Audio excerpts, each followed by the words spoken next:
The cemetery was silent, unnervingly silent. Gray tents trembled under the wind as mourners gathered in black. A golden casket rested above the open grave, holding Marcus Anderson, billionaire tycoon, master of steel towers and empire dreams. To everyone present, he was gone.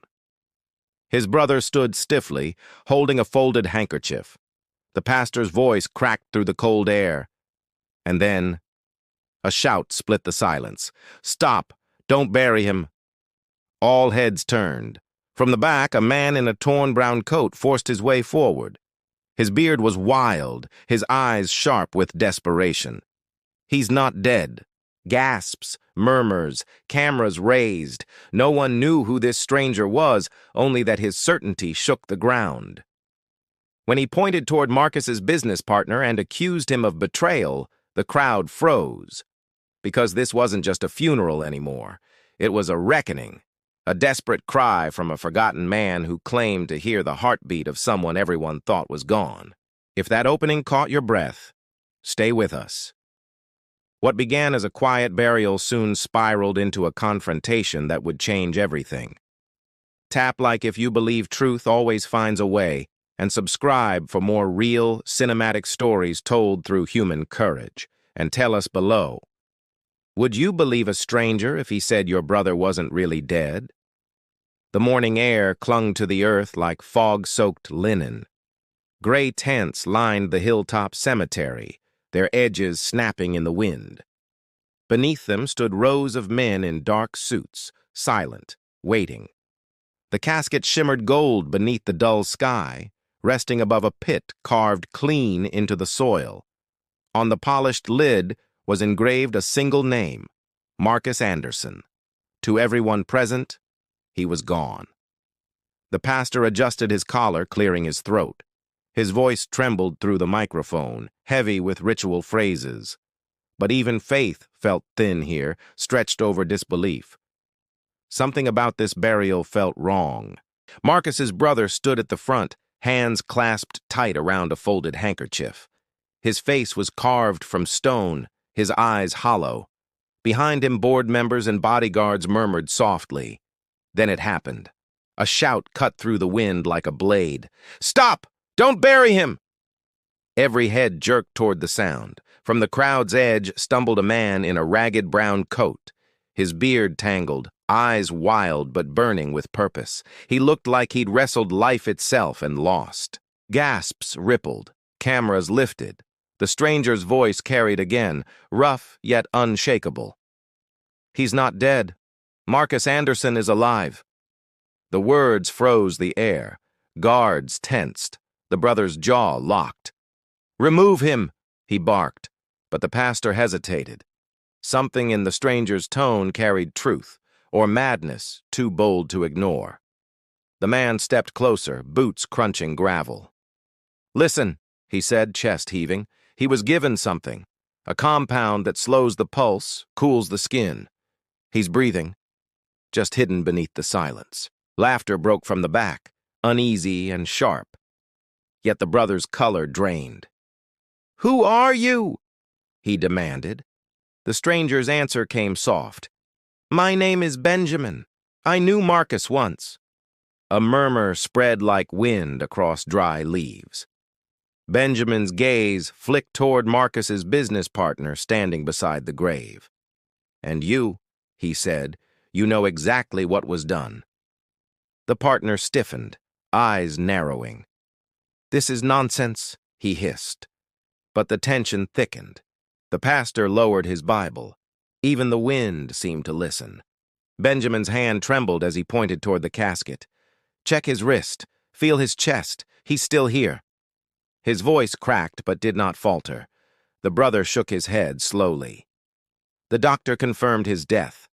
His words were firm but hollow, like armor dented from inside. Benjamin's reply was quiet thunder. "The doctor was paid. I heard the deal under the bridge where I sleep. I heard every word." The crowd gasped again. Reporters pressed forward, lenses flashing. The partner's face twitched. "Lies," he spat. "All of it." But doubt already bled into the crowd's eyes. Benjamin moved closer until he stood beside the casket. "Give me one chance," he pleaded. "If I'm wrong, bury him. But if I'm right, you'll save a man from the grave." Silence held everything. The pastor looked at the brother. Sweat traced down his temple. "Just one test," the pastor whispered, "for peace of mind." The brother exhaled, jaw tight. "Fine," he muttered. "Do it." Benjamin's shoulders sagged with relief and fear intertwined. He knelt beside the golden lid, his rough hands shaking. "Help me lift him slightly," he said. Two grave workers hesitated, then obeyed. The crowd leaned in. Marcus lay still, his skin pale as candle wax.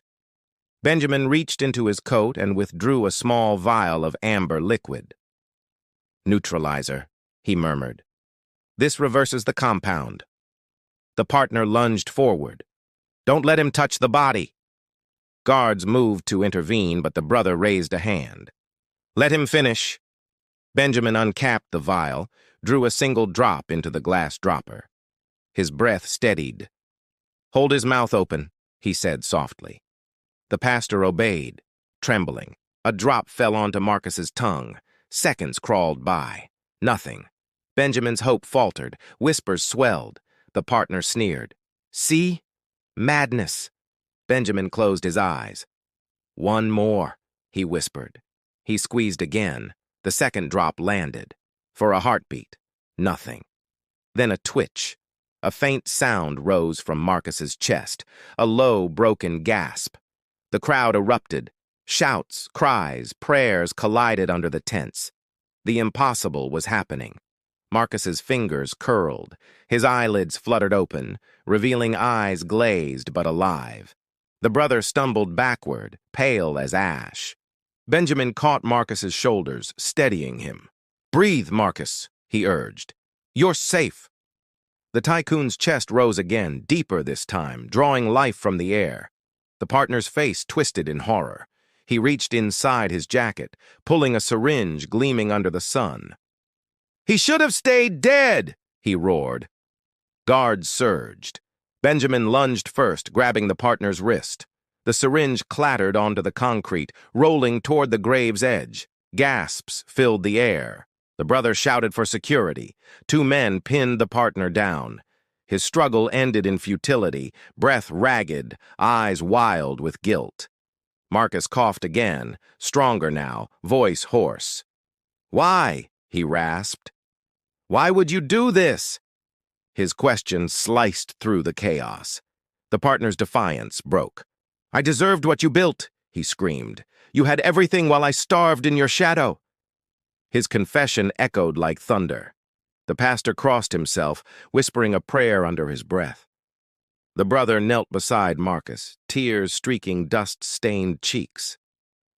"I thought I'd lost you," he said. Benjamin stepped back, exhaustion overtaking him. The crowd parted, their disbelief turning to awe.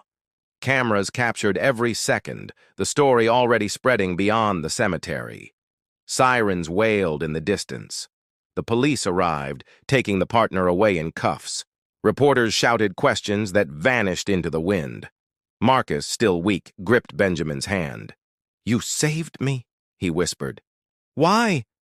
Benjamin looked away, eyes glistening. "Because I once lost someone I couldn't save." The brother helped Marcus stand, wrapping an arm around him. The crowd erupted in applause, a symphony of relief and astonishment. Benjamin's coat flapped in the wind like a banner of redemption. He looked at the rising sun breaking through the clouds and exhaled. The burial had become a resurrection. The man the world buried now stood breathing again, while the stranger once ignored became the guardian of truth. As the police cars rolled out and the crowd dispersed, the pastor whispered, "Today, we saw more than a miracle. We saw conscience rise from the grave." Benjamin glanced back at the empty grave. "Sometimes," he murmured, "it's not the dead who need saving. It's the living." Then he walked down the hill, coat trailing behind him. The wind carried his words long after he was gone, echoing through the marble tombs, a reminder that courage can stop even death when truth refuses to stay silent. The sirens faded into distance, leaving the cemetery steeped in stunned quiet. Marcus stood wrapped in a blanket the medics had draped over his shoulders, eyes wandering across the crowd that once mourned him. The weight of soil, the smell of cement, the hum of disbelief. Everything blurred into one question pulsing inside his chest. How close had he come to being erased alive? Benjamin watched from a few paces away, his coat fluttering against the gray sky. He looked exhausted, yet alert, like a soldier who'd survived a battle that still echoed in his mind. Detectives took statements beside the open grave. Flashbulbs cracked as reporters shouted questions about miracles and conspiracies. None of them noticed Marcus trembling, caught between gratitude and fear of what he'd just escaped. The lead investigator approached. "Mr. Anderson," he said carefully, "you'll need to come with us for medical tests and a statement." Marcus nodded, voice brittle. "Fine. But I want Benjamin there." Inside the ambulance, the hum of machinery and the smell of disinfectant filled the silence. Marcus lay on the stretcher, staring at the ceiling lights blinking past like pieces of lost time. Benjamin sat beside him, head bowed. "They would have buried you," he murmured. "If I'd been a minute later—" Marcus interrupted softly. "You weren't. That's what matters." At the hospital, doctors ran scans, checked reflexes, took blood samples. The results left them pale. Marcus's heartbeat had slowed to a whisper under the compound's effect. Another hour underground, and he'd never have returned. News networks broadcast the story nationwide. "Billionaire resurrected," the headlines blared. Crowds gathered outside the hospital gates, some chanting prayers, others demanding answers. Inside, Marcus rested while police questioned the arrested partner. The confession spilled quickly under pressure, a calculated plan fueled by greed and the promise of inheritance hidden within corporate bylaws. Benjamin listened from a corner of the interrogation room. The partner's words cracked under guilt. "I couldn't take it anymore," he rasped. "He owned everything. I just wanted a share." Detectives' pens scraped against paper. "So you poisoned him with the doctor's help?" The man nodded weakly. "It wasn't poison. It was a paralytic. David said it would make him appear gone." Benjamin's jaw clenched. "David," he repeated quietly. The name carried new weight now, not just as an accomplice, but as the one who'd sworn to heal, not harm. Later that night, Marcus asked to see Benjamin privately. The hospital lights painted their faces silver. "Why risk everything?" Marcus asked. "You didn't even know if anyone would believe you." Benjamin stared out the window.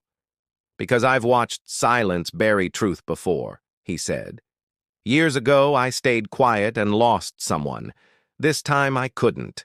The room filled with unspoken understanding. Marcus reached out, gripping his hand. "Then you saved more than my life. You saved my conscience." Benjamin gave a tired smile. Days passed. Investigators traced financial transfers, forged documents, and messages exchanged between the partner and Dr. David. Each discovery tightened the noose of evidence. When police finally brought David in, the once composed physician looked shattered. He avoided Marcus's gaze as they met in the corridor outside the interrogation room. "You signed my death certificate," Marcus said evenly. "Did greed buy your pen?" David swallowed hard. "I was threatened," he whispered. "He said he'd destroy my career. I was weak." Marcus's expression hardened, yet beneath it lived exhaustion rather than fury. "Weakness doesn't bury men alive," he said. "Cowardice does." David dropped his eyes, unable to answer. Outside the room, Benjamin leaned against the wall, listening. The sound of confession was heavy, almost physical, pressing against his chest like another grave being dug. As the investigation unfolded, public outrage grew. Protesters gathered outside Anderson Holdings headquarters, demanding justice and reform. Marcus watched from his hospital window, realizing his empire had become a symbol of betrayal. He called Benjamin to his side again. "When I get out, everything changes," he said. "No more blind trust, no more masks." Benjamin nodded slowly. Change always begins with the living. When Marcus was discharged, cameras followed every step. The ride home felt endless, a blur of sirens, questions, and faces he no longer trusted. Inside the mansion, the rooms smelled of disinfectant and stale flowers left from the memorial. Every corner whispered memories of deceit. Benjamin trailed behind, silent but vigilant. Marcus stopped before the grand portrait that once hung over the fireplace. "All this meant something once," he said quietly. "Now it feels like a tomb built while I breathed." Benjamin studied him. "Then let's tear the tomb down," he said. "Start again, from the dust upward." The idea lodged deep in Marcus's chest, sharp and alive. That night, unable to sleep, Marcus wandered the halls. His reflection in the glass looked like a stranger resurrected without purpose. He whispered, "Why was I spared?" A voice behind him answered softly, "Because your story isn't over." Benjamin stood there, hands in his coat pockets, eyes steady as stone. The next morning, Marcus gathered his legal team, all men he trusted for years, and announced his intent to restructure the empire, expose corruption, and fund shelters for those forgotten by wealth. Some advisors protested. "It'll ruin the brand," one warned. Marcus cut him off. "The brand nearly buried me alive. We'll build something that breathes instead." Benjamin watched, quietly proud. For the first time since the cemetery, Marcus looked alive in spirit, not just in body. The trial loomed ahead. The courts prepared for the spectacle, witnesses summoned, evidence stacked high. Benjamin would testify first, the man whose voice had stopped a burial. On the eve of the trial, Marcus and Benjamin met again in the study. The air smelled of old wood and resolve. "Tomorrow decides everything," Marcus said. "Are you ready?" Benjamin nodded slowly. "Truth doesn't need rehearsal," he replied. "It just needs courage." Marcus smiled faintly. "Then let's give them both." As dawn broke, city streets buzzed with anticipation. Outside the courthouse, reporters lined the steps. The story of death undone had turned into a trial of conscience. Marcus stepped out of the car, Benjamin beside him. Flashlights burst like lightning. Somewhere in the crowd, someone whispered, "That's the man who stopped death." Inside, the air was thick with murmurs and camera clicks. The judge entered, gavel striking wood like thunder calling silence. Court is now in session. Marcus took his seat, eyes forward. Across the room, the partner sat pale and defeated. Dr. David beside him trembled. Justice was no longer a word. It was a reckoning breathing down their necks.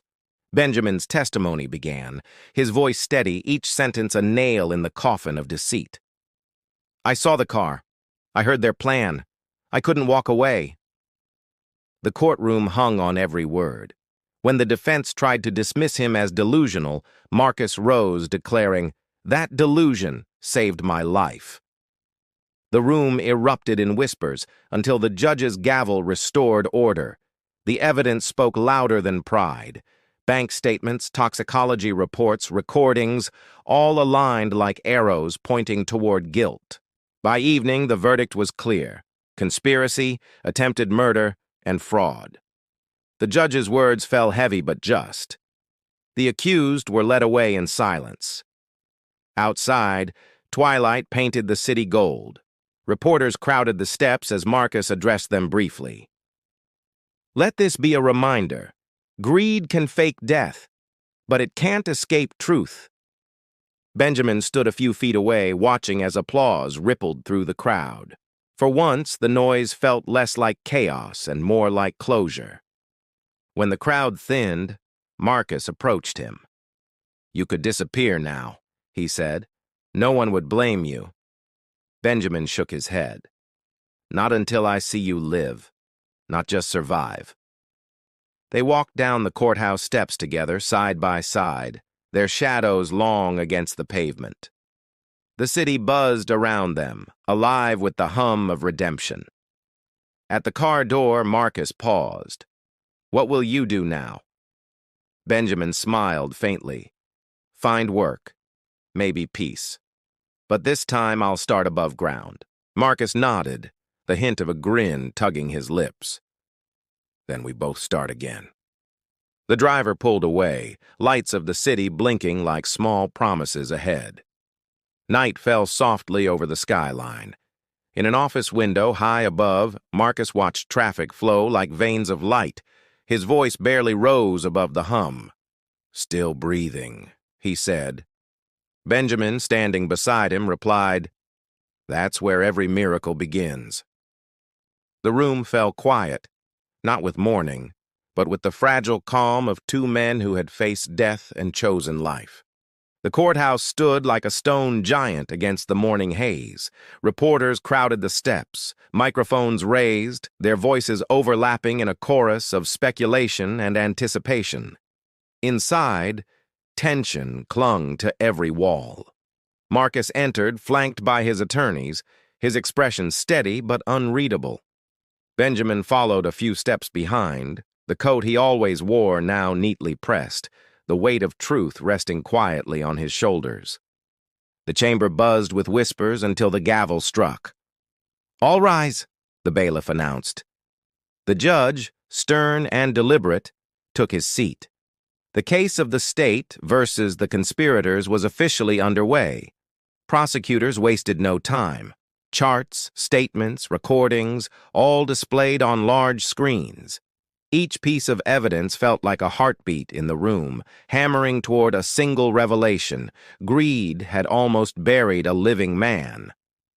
Marcus sat listening, his fingers pressed together. Every sentence from the prosecution cut deeper, peeling back layers of betrayal that had once been hidden beneath boardroom smiles and handshakes. When Benjamin was called to testify, silence rippled through the hall. He stepped forward slowly, adjusting the microphone, eyes sweeping across faces that had doubted him only weeks before. "State your name," the clerk said. "Benjamin Okoro." His voice carried with quiet strength. "Tell the court what happened on the day of the burial." A deep breath, then the truth began to flow.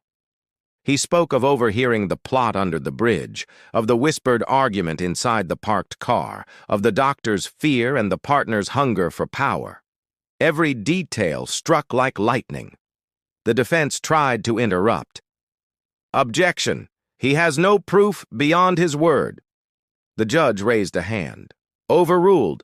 Continue, Mr. Okoro." The gavel fell again, echoing through marble corridors. Benjamin's story moved the gallery. Men shifted uneasily, some wiping at their eyes. He ended simply, "I couldn't let another man be buried alive. I had already buried enough memories." The courtroom held its breath.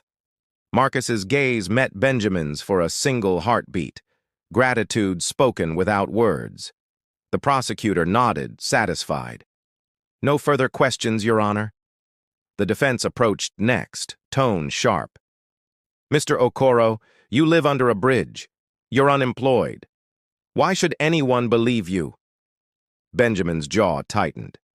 "Because the truth doesn't need wealth to stand." Murmurs rolled across the benches. Even the judge's eyes softened. The defense lawyer tried again, but his arguments wilted under Benjamin's steady composure. The witness had already won the room. Next came Marcus's own testimony.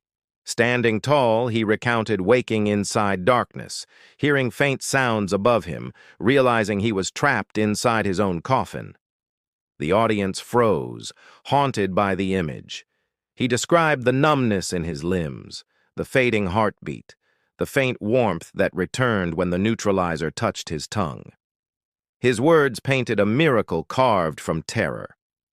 The prosecutor asked, Do you recognize those responsible?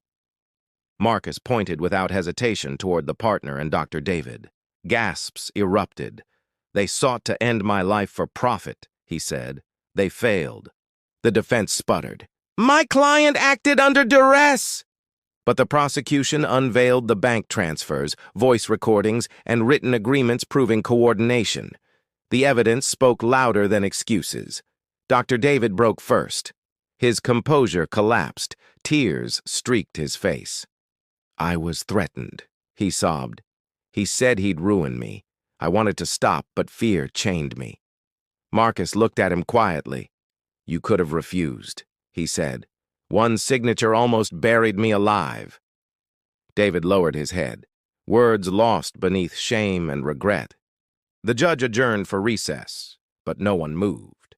Reporters whispered furiously, typing headlines that would soon flood every screen in the nation. Outside, crowds chanted for justice. During the break, Benjamin stood alone near a window. Sunlight filtered through the glass, painting dust into gold. A journalist approached cautiously. Do you feel vindicated? Benjamin shrugged. It's not about me, he said. It's about a man who breathes again. That's enough. The reporter nodded, silently acknowledging the humility behind the statement. When the session resumed, the prosecutor presented the toxicologist, a calm, precise specialist who confirmed the compound's properties and dosage. Administered carefully, it mimics death, he explained. Only expert analysis reveals life remains. The judge's brow furrowed. So the victim's survival was a miracle of timing? The expert nodded. Indeed, Your Honor. A few more hours underground, and he'd have been lost forever. Whispers spread again. The story had transformed from tragedy to divine coincidence. Marcus sat motionless, absorbing the magnitude of what he had escaped. The defense attempted one last tactic, pleading for leniency based on remorse. But the prosecution countered sharply. Remorse cannot resurrect.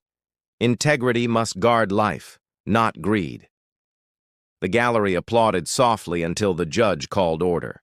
Closing arguments filled the chamber with conviction. The prosecutor's voice thundered, This case is not about wealth. It's about conscience. If we fail to punish betrayal, we bury justice itself. The defense lawyer's reply faltered beneath the weight of evidence. His final words faded like smoke. The judge retired for deliberation, leaving silence thicker than the marble walls. Hours stretched thin. The sun dipped low, throwing long shadows across the courtroom floor. Finally, the door opened. The judge returned, verdict in hand. All rise. The gavel struck once. On charges of conspiracy and attempted murder, this court finds both defendants guilty. Applause burst like thunder before order was restored. The judge continued. Each shall serve life imprisonment without parole. Let this judgment remind all that no man's wealth can purchase another's life. The gavel fell again. Final, decisive, cold. Reporters rushed for exits, broadcasting breaking news. Outside, the crowd erupted into cheers and disbelief. Marcus remained seated, hands clasped, eyes lowered in relief and sorrow combined. Benjamin approached quietly. It's over, he said. Marcus shook his head slowly. No, it's beginning. Now we rebuild. Their handshake sealed a bond forged in truth. Outside the courthouse, flashlights flared once more. Cameras captured the two men standing side by side, their expressions a mixture of exhaustion and triumph. One reporter shouted, "What will you do next?" Marcus answered simply, "Live." The single word cut through the chaos like sunlight breaking storm clouds. As they stepped into the waiting car, Benjamin glanced back at the courthouse steps. Funny, he murmured, how justice sounds louder than applause. Marcus smiled faintly. Sometimes, it finally does. The city lights flickered across the windshield as the car rolled away. Behind them, the courthouse loomed, a monument to guilt and redemption intertwined. Neither man spoke for a while. The hum of tires on asphalt filled the silence, steady and grounding after weeks of chaos and noise. Finally, Marcus said, "I used to think power meant control. Now I see it means responsibility." Benjamin nodded. Power without conscience digs graves instead of foundations. They shared a quiet laugh, weary but real. Outside, the skyline gleamed, alive and pulsing like a second heartbeat calling them forward. When the car stopped before Marcus's home, he turned to Benjamin. "There's a place for you here," he said. "Not as a guest, as a brother." Benjamin hesitated, emotions flickering across his face. "Brothers are earned," he said softly. Marcus replied, "Then let's keep earning." They stepped inside together, leaving the noise behind. The night deepened, stars burning through the haze above the city. Two men who had once stood at opposite ends of fortune now shared the same horizon. Somewhere, far away, prison gates clanged shut. Justice slept soundly for the first time in months. And in a quiet mansion filled with new purpose, truth finally rested too. The months after the trial unfolded like a slow sunrise over a city still half asleep. Newspapers faded from scandal to retrospection, but the story of resurrection remained etched in public memory. Marcus spent long hours in silence, walking through his estate's corridors, the echo of his own footsteps, a reminder that life had been returned, not guaranteed. His empire demanded rebuilding, but his soul demanded meaning. Benjamin lived nearby, still wearing the same old coat, though now repaired at the seams. The world saw him as a hero, but he preferred the anonymity of quiet work and routine mornings. Together they met often in the study, where sunlight spilled across thick oak desks. Marcus would pour coffee while Benjamin unfolded newspapers, reading aloud updates about reforms sparked by their trial. Anderson Holdings had transformed from a fortress of wealth into a beacon of transparency. Former rivals now sought alliances, charities sprouted, and scholarships bore Marcus's name for underprivileged youth across the nation. Marcus watched the reports with mixed emotion. "Legacy," he said once, "used to mean buildings and numbers. Now it feels like something you leave in another man's heart." Benjamin nodded silently, understanding without needing words. Yet beneath progress lay unfinished grief. Marcus still woke some nights drenched in sweat. The weight of soil pressing on his chest, the echo of muffled air, and a coffin's darkness clawing at his mind. Benjamin would find him pacing the hallways, eyes distant. "It's over," he would remind softly. Marcus would nod, but his trembling hands betrayed memory's grip. Healing, they discovered, wasn't linear. It was a long road, walked daily.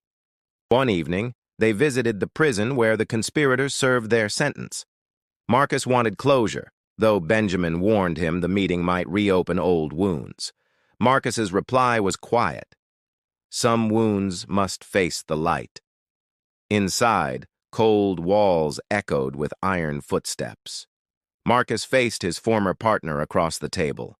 The man looked older, drained of arrogance, eyes dulled by confinement. "Why come here?" he asked, voice cracked. Marcus studied him.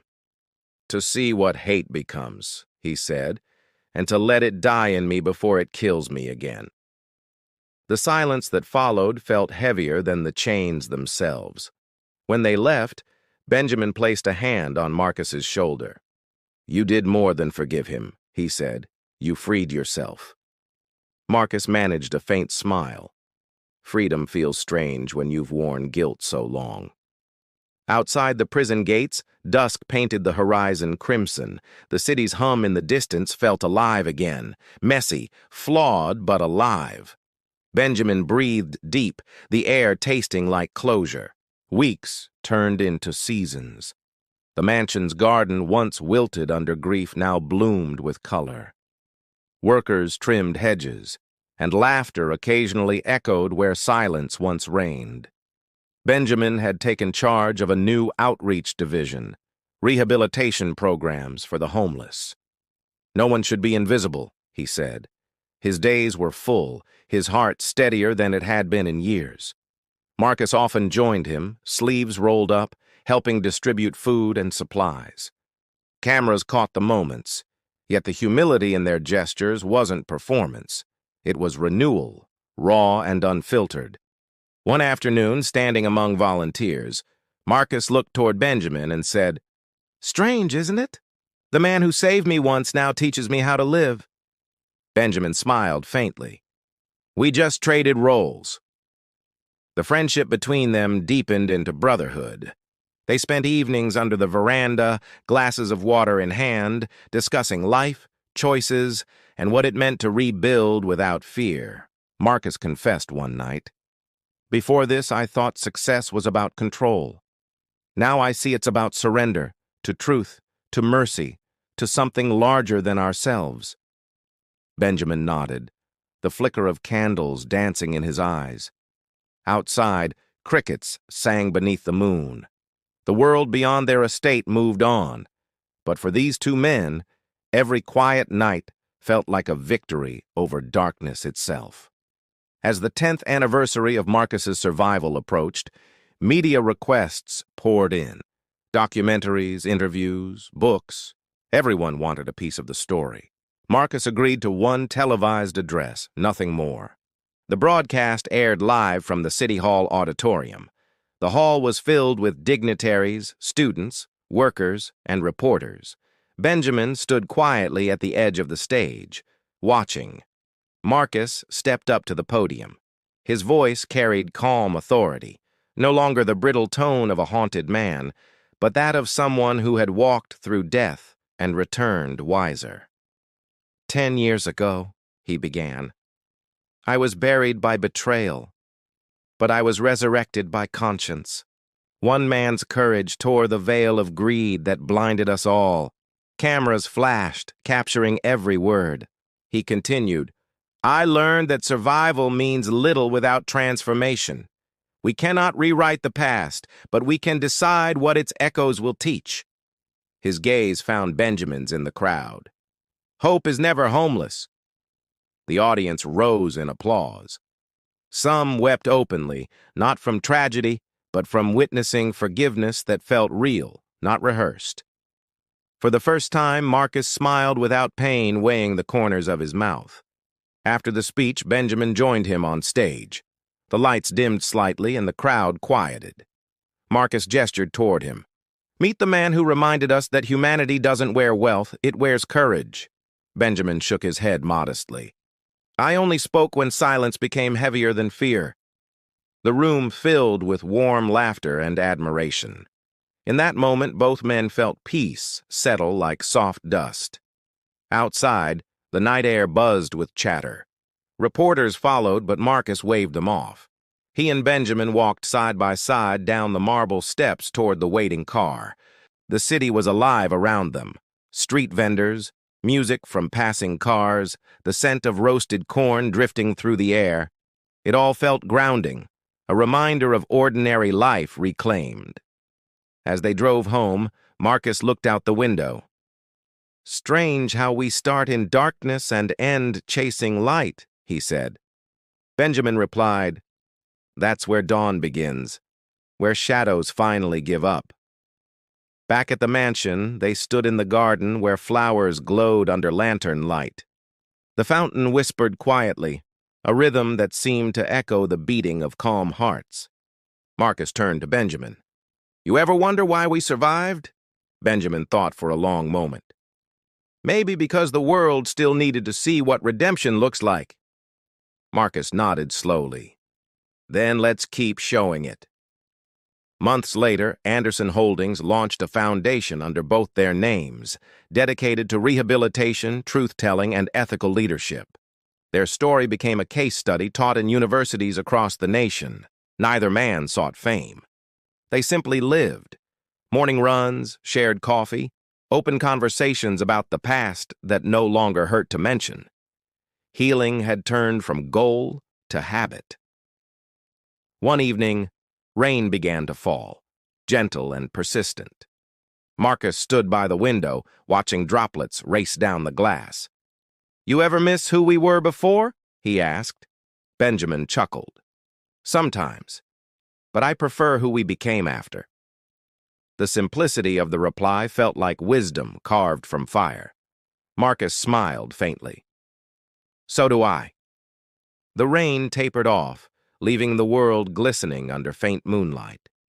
From the study window, they watched the sky clear, dark clouds parting, stars emerging like scattered promises. Marcus spoke softly, more to himself than anyone. "I was buried once, but I think I truly woke up today." Benjamin nodded.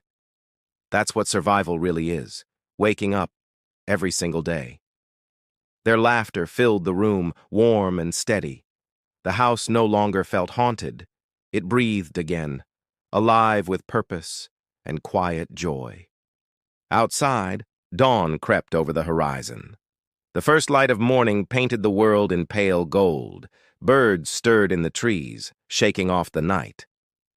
Benjamin stepped onto the balcony, inhaling the crisp air. Marcus joined him, their shoulders brushing slightly as they looked toward the sunrise. "From shadows to dawn," Marcus said quietly. Benjamin replied, "And still breathing." The words hung in the air like prayer, like promise. The sun rose higher, gilding the world in light. Two men stood together, one reborn from the grave, the other from despair, proof that even in darkness, truth finds its way home.